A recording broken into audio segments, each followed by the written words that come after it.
Madame, Messieurs, bonsoir, bienvenue sur 8 Mont Blanc, j'espère que vous allez bien en ce jeudi soir. Tout de suite, on va regarder quelques webcams. Évidemment, c'est l'ouverture des pistes ce week-end. Alors, on part de l'autre côté du Mont Blanc, à Courmayeur. Benvenuti ai nostri amici italiani. Alors, tiens, il y a un peu de neige. C'est vrai qu'il a un petit peu neigé. Nous, on avait du fun pendant toute cette semaine. On le voit bien, on est ici, donc dans Courmayeur, on est à peu près au milieu des pistes, on est à 500 mètres d'altitude. Mais vous voyez, le redout commence à affecter aussi les massifs de l'autre côté donc de la montagne qui s'appelle le Mont Blanc. Il a neigé hier, il a plu ce matin. La pluie est remontée de 1600 à 2000 mètres d'altitude. Ils vont ouvrir les pistes ce week-end, à peu près aux alentours de 70%. Mais on le voit, regardez, là on est à la sortie du tunnel du Mont Blanc, côté Entrèves, on est à 1350 mètres d'altitude. Et bien voilà, la neige qui est tombée en début de semaine côté italien est en train de fondre. Et ils ont à la finale quasiment autant de neige que nous côté français. Finalement, la neige, elle a fondu chez nous à cause du fun et elle est en train de fondre en Italie grâce ou à cause de la pluie. Mais l'information, vous la connaissez, c'est que Courmayeur va ouvrir 70% de ses pistes pour ce week-end. Il devrait faire beau. Une bonne nouvelle pour l'Aclusa qui va quand même tenter de maintenir l'ouverture du massif de la Balme pour ce week-end. Tignes aussi est ouvert en grande majorité et également Val Thorens. Pour le reste, il faudra attendre les prochains jours. On en parlera tout à l'heure avec la météo. C'est vrai que lundi, mardi, les températures devraient quand même commencer à redescendre, ce qui permettrait aux enneigeurs de fabriquer de la neige donc artificielle et donc permettre quand même d'améliorer tout ça dans les prochains jours. Nous allons nous refaire une belle tête. Voilà, on va essayer avant les fêtes de Noël. Merci beaucoup Valérie d'être avec nous. Aline est aussi là, c'est notre modèle mannequin qui n'est pas maquillée. C'est pour ça qu'elle paraît un peu rouge. Voilà, on est maquillé, mais voilà, vous êtes naturel et vous avez bonne mine. C'est une bonne nouvelle. Et donc vous allez, Valérie, lui donner un petit coup de flash comme ça pour le réveillon de Noël ou le jour de l'an. On va faire un coup d'éclat pour être jolie pendant les fêtes. Un coup d'éclat aussi pour notre vétérinaire, Mathias, vétérinaire en Haute-Savoie. Très heureux de vous accueillir. Vous êtes dans les nouveaux chroniqueurs de 8 Mont Blanc avec 3 sujets intéressants tout à l'heure, notamment comment traverser la frontière si vous avez un animal de compagnie dans la voiture.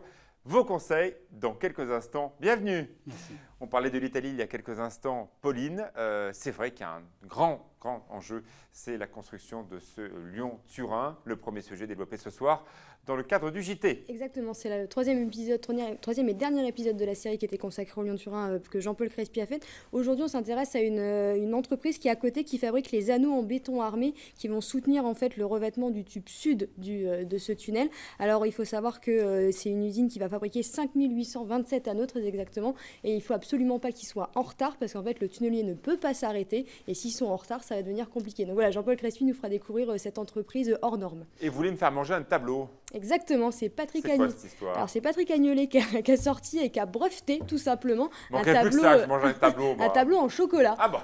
Et donc c'est pour une idée cadeau pour les fêtes de Noël. Il a breveté ça, c'est un tableau en chocolat. C'est Fenêtre de Buisson qui est allé le rencontrer et qui Aline, fera elle est découvrir tout concentrée ça. sur ce que vous dites. Elle a l'air de bien vouloir manger. Donc le tableau de Patrick Agnolet. Exactement. Et à manger et à découvrir dans le JT tout à l'heure. On va se régaler. Exactement. Allez, tout de suite, c'est la place de l'info. Via!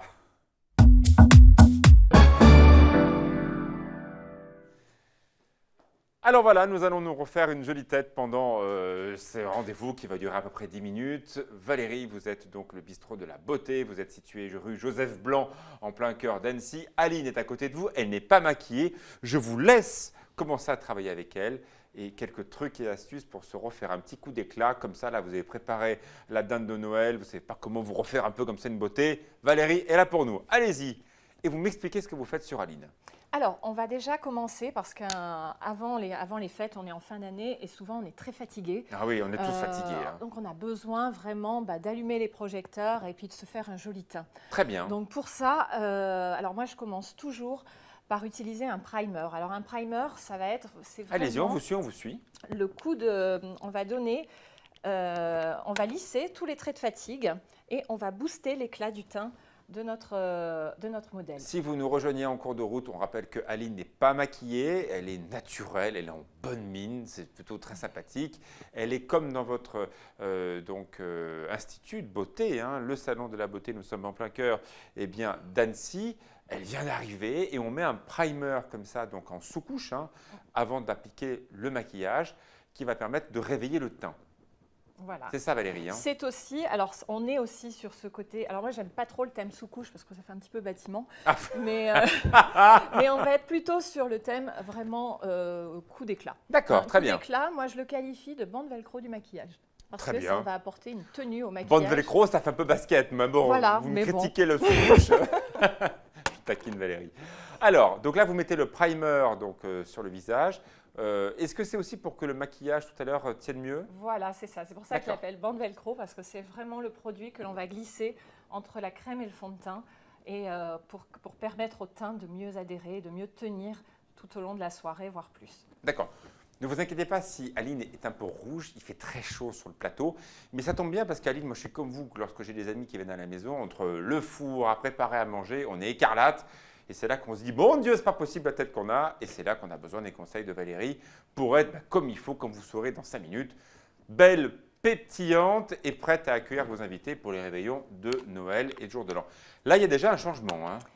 Alors là Ah oui, déjà, on a simplement apporté de l'éclat. Ah, c'est plus et la même corrigé couleur, Aline. notre, Franchement, corrigé vous notre n'avez plus la teint. même couleur que tout à l'heure déjà. Ça commence bien. Et maintenant, on va appliquer un produit qui est un... Alors, on va être sur un fond de teint très léger, mais qui va quand même bien unifier le teint et corriger justement toutes nos petites rougeurs diffuses qui Ouais. sont apparues avec les projecteurs. Est-ce qu'il y a un sens pour se mettre ce fond de teint de bas vers le haut, de droite à Alors, on gauche? va toujours travailler du milieu du visage vers l'extérieur. Pourquoi ça? Alors, tout simplement parce que sur les contours du visage, souvent, on a une très jolie peau. Or, ce que l'on a à camoufler, c'est souvent sur la médiane et voire sur les joues. Alors Valérie, moi on m'avait dit, nous on s'automaquille à 8 Mont-Blanc, on n'a pas beaucoup de sous donc on fait un peu tout seul. Plutôt commence par l'extérieur et pour venir devant, parce que si tu fais des pâtés à droite ou à gauche, c'est toujours plus facile à récupérer que si on met un gros pot de maquillage devant ou alors là, pour étirer c'est plus compliqué. C'est vrai ou pas? Oui, alors après, c'est sûr qu'on a aussi maintenant tout un tas de petits outils magiques qui permettent de flouter le D'accord. maquillage et de faire un Donc ce qui veut maquillage dire zéro que défaut. ça, Aline, elle peut le faire tout seul. Exactement, c'est aussi le but. Première astuce, vous l'avez bien entendu, on met un primer. Donc en clair, il faut préparer sa peau à recevoir le maquillage. Souvent le maquillage c'est gras, ça peut avoir aussi quelques effets sur la peau. Donc on ne part pas au maquillage avec une peau sans rien dessus. Deuxième conseil beauté, on prend donc cette première base de fond de teint d'abord au centre et après on tire vers l'extérieur parce que la peau est plus jolie sur les côtés que sur la zone médiane. Troisième conseil beauté. Et alors ensuite, on va flouter avec notre brosse magique, Ouais. qui est une brosse qui est toute douce, qui est très agréable à utiliser, parce qu'on est sur presque 200 000 poils. Et pourquoi vous voulez flouter, Aline? Alors, c'est surtout pour enlever toutes les traces de produits, comme on avait mis, Ah on a mis d'accord, pas qu'on mal aurait de trop mis. produits. D'accord, ok, je Ça comprends. évite d'avoir des traces, tout simplement. D'accord. Et là, on voit bien, hein, pour l'instant, vous n'êtes pas dans le détail, vous êtes uniquement dans le fait qu'Aline ait un visage qui soit partout de la même couleur et partout avec le même fond de teint. Voilà. D'accord. On est à peu près à la moitié du temps. Qu'est-ce que vous allez faire après? Parce que je vous booste Alors. un peu. À la maison, on n'a pas beaucoup de temps, donc on fait dans les conditions du direct, hein. Donc ensuite, il est important de fixer tout ça. Donc on va poudrer. Poudrer D'accord. tout simplement pour limiter la brillance et puis D'accord. surtout pour que notre maquillage tienne tout au long de la soirée, voire jusqu'au bout de la nuit. Aline a une peau plutôt blanche. Si moi je devais me poudrer, bon, à la télé on a aussi des poudres, c'est la même poudre pour tout le monde ou elle est Alors, plus ou moins pigmentée? Moi, je vais utiliser une poudre un petit peu originale parce que Ouais. c'est une poudre d'acide hyaluronique qui est très très micronisée. D'ailleurs, on voit bien, elle fume Donc un elle petit fait peu. aussi un peu soin. Elle fait soin puisqu'elle va Mhm. permettre de garder les actifs des produits de soin que l'on aura appliqués L'acide avant. hyaluronique est effectivement, vous savez, un des grands produits qui permet de retendre un petit peu la peau. On voit actuellement quelques images de votre très beau bistrot de la beauté. On est en plein cœur d'Annecy, un décor très aéré. Voilà, on est en plein cœur presque de la vieille ville, juste derrière la mairie. Donc vous mettez cette poudre de partout. Je vous ai observé, vous n'avez pas mis sur le décolleté ni sur la base du cou d'Aline. C'est un choix? Alors là, je ne l'ai pas mis parce que pour éviter justement d'avoir trop de produits. D'accord. Mais si on sort, si on a une robe décolletée, Eh oui. on peut très bien rajouter une petite poudre de soleil ou un illuminateur de Et teint. par exemple, ça, Aline, il ne faudrait pas qu'elle mette donc, la poudre sur cette poudre-là, redescendre un peu en bas à la base du cou. On peut aussi On peut aussi, éventuellement d'accord. descendre ou mettre tout simplement une terre de soleil. D'accord. que On l'on attaque va les balayer finitions, sur Valérie. Je l'ensemble. surveille le temps. D'accord. Alors, Donc là, on a fait la base. Hein. Vous avez bien compris, 1, on ne maquille pas une peau qui n'a pas été préparée avec donc, une base. 2, on a pris donc tout à l'heure un primer. Et effectivement, 3, on commence par l'extérieur pour revenir vers l'intérieur parce que la peau extérieure est plus jolie que la peau médiane, ce que vous venez d'expliquer à l'instant, Valérie. 4, on prend donc une poudre pour fixer tout ça que l'on met de partout, y compris sur la base du cou. Mais peut-être un autre type de peau pour redescendre sur le décolleté parce qu'Aline, elle veut des robes décolletées, elle a bien raison. 5, c'est quoi maintenant le conseil? Alors là, on passe aux yeux parce qu'évidemment, le regard va être très important. Impossible à faire tout Donc seul, ça. là, si. Si. Et justement, on donne des cours en magasin. On fait beaucoup de ça. cours ou d'ateliers qui permettent justement d'apprendre à se maquiller. Et là, nous, on fait un côté et c'est au modèle de faire l'autre moitié. Ah oui, d'accord. Alors, Voilà. donnez-nous une astuce pour ne pas se louper. Là, j'ai mis les lunettes. La petite astuce, je l'ai faite. Voilà, je viens Damien de la a faire, bien préparé donc, le visage d'Aline. J'ai apporté une touche de clair vraiment dans l'angle interne qui permet de Attendez, je n'ai pas compris. Remontrez-moi doucement. Allez-y. Alors, j'ai appliqué à l'aide d'un fard très très clair. Ouais. Je l'ai appliqué dans l'angle interne, juste histoire. Donc plus clair que la couleur de la paupière de la carnation naturelle. d'Aline. Donc vous mettez du clair, vous l'avez bien compris, à la base de la paupière, mais un peu plus clair que votre peau. Voilà, Okay. mon clair, je l'ai déposé vraiment dans mon angle. Bon. Je vais ensuite appliquer ma deuxième couleur. Ouais. Donc on va prendre une petite couleur sur l'ensemble de la paupière mobile. Ça, c'est la technique, ce qu'on appelle clairement la technique de l'essuie-glace, parce qu'on balaye notre pinceau sur l'ensemble de la paupière. Carwash, machin. Voilà.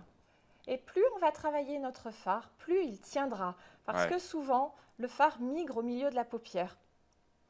Ça nous fait le petit trait et qui fait que notre maquillage, 1 heure après, ne tient pas du tout. Donc le fait de bien le travailler, on fond notre fard avec la paupière et ce qui va nous permettre d'avoir une belle tenue. Et il va falloir terminer, Valérie. On n'a plus qu'une minute. Alors, on va vite appliquer un crayon sur le bord externe de l'œil. Ouais. De l'extérieur vers l'intérieur. De l'extérieur vers l'intérieur, ok. Donc là, c'est le mouvement contraire de ce qu'on a vu tout à l'heure. Voilà, qui va aller en s'affinant vers l'angle interne pour donner l'impression. Un dernier petit conseil, beauté, là, voilà, on va avoir les réveillons qui vont pas tarder à arriver. Qu'est-ce qu'il ne faut surtout pas faire? Alors, ce qu'il ne faut surtout pas faire, c'est déjà vouloir foncer son teint. En se disant, j'ai grise mine, je vais me mettre. Ça, c'est la jurisprudence Patrick Poivre d'Arvor qui, à force de se maquiller trop foncé, on dirait Casimir. Donc voilà, c'est ce qu'il ne faut pas faire. Pour tester, pour vraiment réussir son teint, il n'y a pas 36 façons. Le meilleur test, c'est de faire une tache sur le front. Si notre teint est ton sur ton, ça veut dire qu'on peut y aller. Dès qu'il y a une tache beige, jaune, rose, on oublie complètement. Bon. Ce qu'on va faire, parce qu'on a tous envie de voir à quoi ressemblera effectivement Aline dans quelques instants. Une page de pub, on revient, on voit tout ça, la météo, et puis bien sûr notre vétérinaire, Mathias, arrive.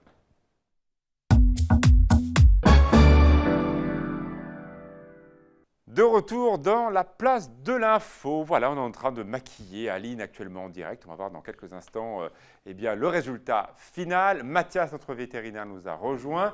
Comment passer la frontière avec son animal de compagnie? L'une des questions à laquelle vous allez répondre. Mais auparavant, voici les cartes météo pour demain vendredi. Allez, c'est parti. Demain, bon, c'est pas terrible. Hein. Regardez un peu, 12 degrés à Albertville où nous allons aller dans quelques instants. Saint-Jean-de-Maurienne, 10 degrés. Chambéry, 12 degrés. Un peu de pluie l'après-midi, mais ce n'est pas non plus très flagrant, plutôt sur l'ouest que sur l'est du département. En Haute-Savoie, peut-être qu'au bassin annécien, il y aura un peu de pluie le matin, certainement moins d'ailleurs autour du pays du Mont-Blanc, protégé encore par ce phénomène de faune. Les températures sont toujours 3 à 4 degrés supérieures aux moyennes de saison. Ce week-end, beau, doux l'après-midi, et les températures devraient bien redescendre lundi, mardi, sous l'effet d'un anticyclone continental avec des températures la journée de 3 à 4 degrés au maximum dans la journée. C'est à confirmer, on en parlera demain. On parlait d'Albertville parce que voilà, dans à peine 1 heure sur 8 Mont-Blanc, même pas 45 minutes, vous allez faire la connaissance, si vous ne connaissez pas, de René le Gaulois. Tous les Albertvillois le connaissent. C'est là que les Jeux Olympiques ont été proclamés. C'était il y a 30 ans, au mois d'octobre 86. Un personnage génial. Panier de chef en première diffusion et une interview de Catherine Quitté et de M. Rossa Mignot. Ils ont beaucoup de souvenirs chez le Gaulois. C'est l'apéro chez le Gaulois. Parfait. Catherine Quitté. Quel souvenir tu as ici? Eh bien, j'en ai plein. Mais Des racontables? non, enfin, mieux maintenant, parce que maintenant, la plus souvent, quand on vient, c'est pour manger. Ouais. Depuis que la bouffe est bonne. Pourquoi ça l'était pas avant? En fait, il n'y en avait pas avant, c'est ça? Avant, il n'y en avait pas. Moi, quand j'étais au lycée, quand j'avais 17 ans, donc il y a longtemps, Tiens, vas-y, sors-toi. c'était un bar. Et à cette époque-là, dans les bars, il y avait de la fumée. Et nous, on faisait du sport de haut niveau, donc on ne venait pas. Ah oui, d'accord. Donc, moi, j'ai commencé à venir ici quand la cigarette a été interdite dans les lieux publics. Mathias, notre vétérinaire, est un fin gourmet. Vous avez reconnu qu'il s'agissait d'une Pavlova. Eh oui, ça c'est un magnifique dessert que l'on déguste chez le Gaulois René, donc dans 40 minutes. Et bonjour à vous tous si vous habitez Albertville. Voilà, je sais que c'est une émission qui vous tient à cœur. On a fait la fête hier soir, on s'est couché très tard. Pendant que, eh bien, on va essayer d'avoir une tête un peu mieux grâce à Valérie qui est en train de maquiller Aline avec des conseils très intéressants. Avec moi, j'ai la chance d'avoir un vétérinaire. Mathias, il est d'Annecy. Tout d'abord, comment on devient vétérinaire? C'est un rêve de gosse souvent, hein. Alors oui, c'est souvent un métier passion en fait, hein. Donc c'est vrai que pour cette première, je trouvais ça intéressant d'aborder ce sujet. Quand on demande aux enfants ce qu'ils veulent faire plus tard, ils répondent souvent Pompier guitariste de ou rock, véto pompier, animateur et présentateur sur TV8 Oh, je Mont-Blanc, pense qu'on est quand même meilleur vétérinaire. mais vétérinaire aussi. Donc on a beaucoup de demandes des collégiens de 3e qui nous demandent Pour des les stages, stages oui, en clinique oui. vétérinaire. Les confrères de la région pourront en témoigner. Donc il y a quand même des prérequis pour devenir vétérinaire, effectivement. Il faut plutôt être scientifique, ça c'est sûr, et faire une voie générale, un bac scientifique. Et après, c'est combien de temps d'études? 7 ans en général. Donc, 7 ans. ouais, ouais. Il y a 4 établissements en France qui permettent de faire un cursus complet vétérinaire. Il y a historiquement l'école vétérinaire de Lyon qui est devenue VetAgroSup, qui est la première école vétérinaire qui a été fondée au monde par Bourgelat. Puis il y a l'école vétérinaire de Maison-Alfort à Paris, l'école vétérinaire de Nantes qui est devenue Oniris à Nantes et l'école vétérinaire de Toulouse. Donc ces études effectivement se font sur 7 ans. D'accord. 2 ans de préparation avant concours, une année de concours, puis 4 ans d'école sur une formation initiale et une dernière année de perfectionnement. Est-ce qu'on peut après s'installer partout ou comme un peu pour les médecins, on ne peut pas s'installer partout voilà. On peut s'installer partout. Après, il y a des réglementations internes la qui profession, sont vraiment à la profession, qui sont un peu complexes. Mais oui, on peut s'installer partout. Alors vous êtes de Haute-Savoie et vous connaissez très bien cette clientèle qui vient avec ses animaux de compagnie. Vous avez un passeport, on a un passeport. Si par exemple je dois aller me balader à Genève avec mon chien, est-ce qu'il faut que je prenne quelque chose en particulier dans la voiture? Oui, alors attention, c'est vrai que le passage transfrontalier de la frontière vers la Suisse est lié à des obligations légales. D'accord. On ne peut pas passer la frontière comme ça. Donc tout d'abord, il faut que votre animal soit identifié. Identifié soit par microchip, soit par tatouage, mais il faut que ce tatouage ait été fait avant 2011. Donc ça ne concerne pas les jeunes animaux actuellement. D'accord. Une fois qu'il a été identifié par puce, on peut rédiger ce qu'on appelle un passeport européen que je vous montre là. Alors ça, c'est un gadget ou c'est un document C'est officiel? un document officiel. Ah ouais, C'est un d'accord. document officiel qui sera édité par votre vétérinaire. Il y D'accord. aura un contrôle effectivement de la chip ou du tatouage pour être sûr que c'est Et le les bon autres animal. pays européens ont la même chose que nous? Les autres pays européens ont la même chose sur le même modèle. La Suisse a un modèle particulier. Comme par hasard, on n'a jamais les mêmes trucs. On n'a pas les mêmes tailles de documents, c'est incroyable. Donc une fois que vous avez ces documents, vous pouvez vacciner votre animal contre la rage qui est obligatoire. D'accord. Cette vaccination ne pourra être faite qu'à partir des 3 mois de l'âge de l'animal, et la vaccination ne sera valable que 21 jours après la première vaccination. Ouf. Donc faites attention, ne vous dites pas je vais faire des petites courses à Genève, je fonce chez mon vétérinaire vacciné et on va aller sur Suisse. Ça ne marche pas comme ça. Mais dans les faits, c'est pas comme ça. Si, dans les Toutes faits, les c'est personnes comme ça. qui nous écoutent, elles font pas tout ça. Alors, elles ont une leur fois- chien dans la voiture et puis elles partent à Genève. Une fois que vous avez votre animal vacciné la première fois, vous faites votre rappel annuel ou tous les 3 ans en fonction du protocole. Je ne vais pas rentrer dans les détails. Ouais, d'accord. et vous êtes Donc c'est tranquille. très codifié. Mais hein. c'est codifié et c'est aussi pour éviter le passage et surtout pour les problèmes de rage qui est Ouais. une zoonose, c'est-à-dire une maladie qui est transmissible aux hommes et aux autres animaux. Voilà. Bien sûr. Alors, dernier conseil important, bien sûr. Quel conseil à donner pour une famille qui vient d'accueillir là ce tout nouveau chien tout beau que l'on voit là, ou ce chat qui vient comme ça d'arriver dans la maison? Alors, tout d'abord, je voulais faire un petit point sur le fait que prendre un animal à la maison, c'est quelque chose qui se réfléchit. Il faut éviter les effets coup de cœur où on se promène dans Des fois, il y a des rencontres canines où il y a beaucoup d'animaleries. Et puis, il y a le petit chat, le petit chien qui est mignon. Et puis, on craque. Le petit chien qui fait des fois 2 kilos, il va en faire 80 à l'âge adulte. Il y a des frais qui sont liés à ça, des frais de vaccination, des frais d'alimentation. Ce n'est pas des choses qui se font à la légère. Il y a des espérances de vie qui, avec la médicalisation de l'animal, ont comme explosé ces dernières années. Alors et on a des animaux qui vivent jusqu'à 15 ans. Donc sortir du coup de cœur. Mais dans la maison, qu'est-ce qu'il faut prévoir là? Très rapidement. Très rapidement, ce qu'il faut prévoir, c'est déjà, à mon avis, un lieu qui lui est propre, un lieu de couchage qui lui est propre. Évitez de mettre votre jeune animal dans la chambre. On a envie de le faire, c'est mignon, c'est petit. Soit des parents, soit des enfants. Il faut arriver à gérer un petit peu et laisser à votre animal... Chacun chez soi. Voilà. Un peu de temps à lui pour lui apprendre aussi à être seul.